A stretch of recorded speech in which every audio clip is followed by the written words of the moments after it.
ఈరోజు మనం పాప్కార్న్ చేసుకుందామా. మీకు నచ్చితే మీరు కూడా చేసుకోండి.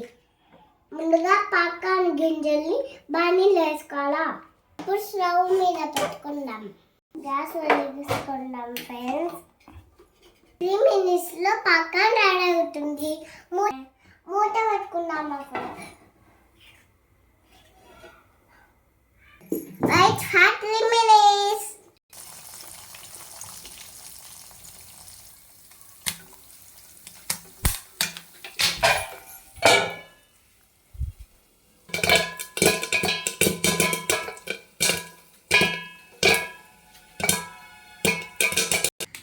ఫ్రెండ్స్, బాగా పాప్కార్న్ స్మెల్ వస్తుంది ఫ్రెండ్స్.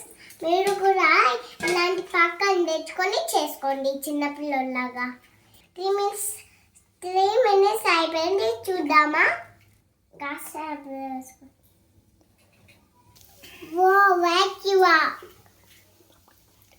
బాగా పెళ్ళాయి.